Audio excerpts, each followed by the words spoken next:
उद्या नागपंचमी असते त्या दिवशी उदक्याला त्या ठिकाणी आम्ही आज चाला मग काय नारळ 3 बाबा पिशवी करून नारळ खिशात उदबत्त्या घेऊन आम्ही चाला आता थोड्या वेळामध्ये आम्ही जाणार गेल्याच्या नंतर तुम्हाला दाखवू.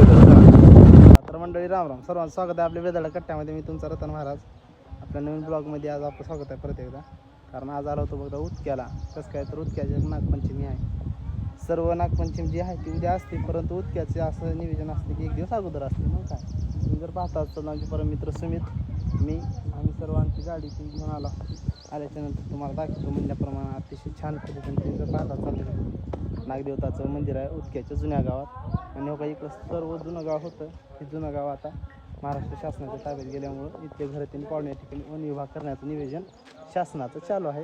परंतु काय मग आता दरवर्षी आम्ही अगोदर लहानपणी सायकलीवर येत होतो. एवढा आम्हाला नाद होता सायकलीवर येत ती. आता मोठं झाल्यानंतर असं झालं की गाड्यातून घेतल्यामुळं आता म्हणलं सायकलीवर येणं बंद करावं. कारण नाद अजून बी वाटतं, इच्छा असते सायकलीवर यायची, परंतु येऊ शकत नाही. कारण धावत्या युगामध्ये आम्हाला टाईम पण नाही. त्यामुळे गद्दीच्या गाडीवर येऊन काय ती देवाची भक्ती करून म्हणजे लहानपणापासून जे आमचं एक नातं आहे आमचं आणि परमेश्वराचं, त्याच्यामध्ये तूट अजिबात नाही. जरी आम्ही मोठं झालो असतो तरी त्याच्यामुळं लहानपणापासून येत आहोत. आत्ता सहित आमचे लग्न ते सर्व होऊन सहित आम्ही या ठिकाणी येत आहोत. अजिबात विसरत नाही, इथून पुढे विसरणार नाही. तुम्ही येत चला, कारण मित्रांनो खूप छान असं एन्जॉयमेंटचा टाईम मी या ठिकाणी थोडासा वेळ परमात्माला देत चला. तुम्ही जर पाहता असाल तर आमच्या दगड आहे का, दगड उचलायचे, दगड उचलायचे.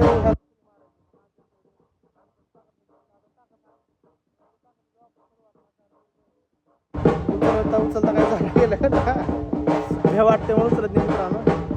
पाहता असाल तुम्हाला दाखवतो नागोबाचं पूर्ण म्हणजे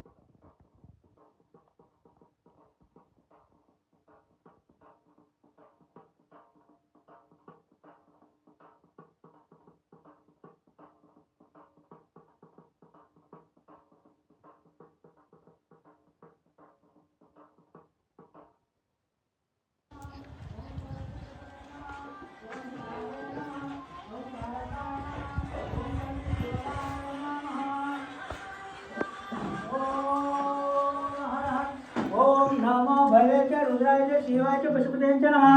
ओम नमो नीलग्रीवाय नमः. कल्पदिनेंचे नमः. ओम नमः.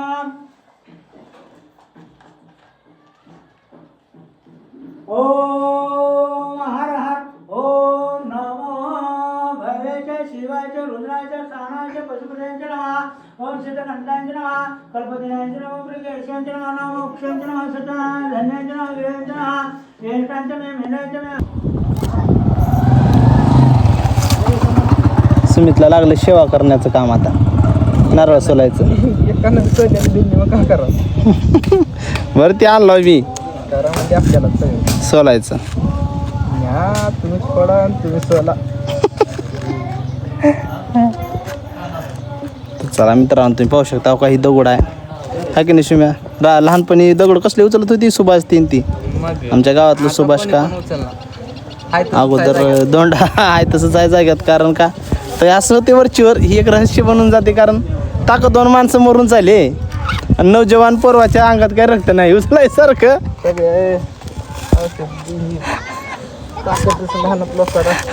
औषधं खाऊन कडवं सार औषधावर जे झाले आता वरचीवरून काय चला बघा शरीर बघा. आमच्या गावातले सर्व भाविभक्त या ठिकाणी येत असतात. आमच्या बी येतात आणि आजूबाजूच्या गावातले बी सर्व भाविभक्त या ठिकाणी येतात. कारण सत्याचा नागोबा आहे अगोदरपासून.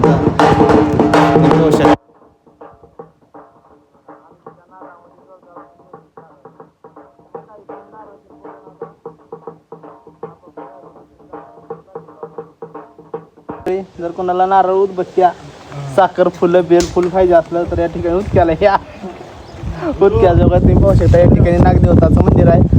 आणि तर मी आणि सुमित तेव्हा बघा गावातले नारळ फोडाय म्हणून गोळा करून आणून या ठिकाणी इकायचा विचार चालला. 30 रुपयाला उदबत्त्याचं बघा उदबत्त्या नारळ सोबत दिवाला वाटीन तेल बी भेटल 30 रुपयाला फक्त. जर कोणाला पाहिजे असेल ते वेळेस संपर्क साधा म्हणजे आम्हाला थांबायचं कळत. तर अशा पद्धतीने नियोजन चालू आहे बघा. आता नारळ जेवढी इकतात तेवढी इकतात आणि जे उरलेले आहेत ते आम्ही फोडून जाता परत घेऊन. अजून काय हां चला.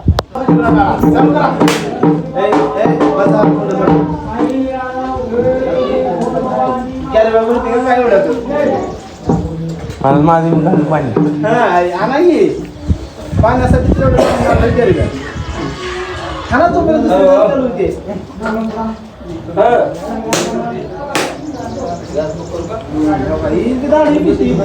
तोंड बघा उंबरच्या कोणी सुद्धा मध्ये ठेवू नका. उंबरच्या बाहेर आणा.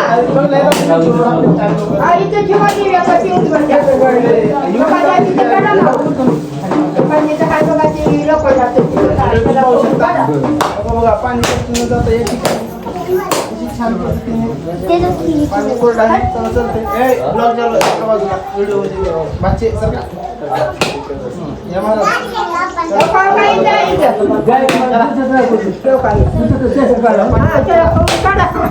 निघते. पिशवी जवळ घेऊन जा म्हणतो अरे खाली चांगलाय सारं पाणी इथं टाक पाणी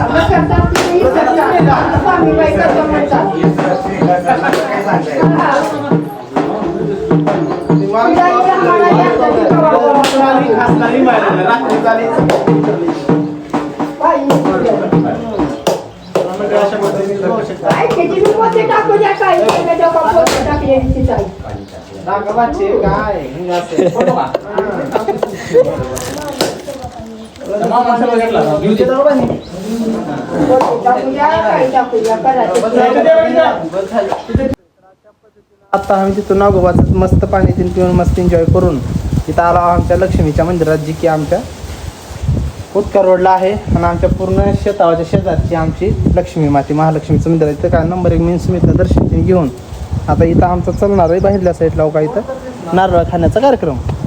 कारण मस्तपैकी सुंदर वातावरणामध्ये आता आम्ही नारळ खात बसणार आहोत. सुंदर कारण पिशवीवर नारळ आणला, खायचं जेवढे खाटलं तेवढे, जी उरलेली नारळ आहेत ती मग प्रसाद म्हणून वाटायचं. हां बरं चला अशा पद्धतीने मित्रांनो आता नारळ खायला चालू करता.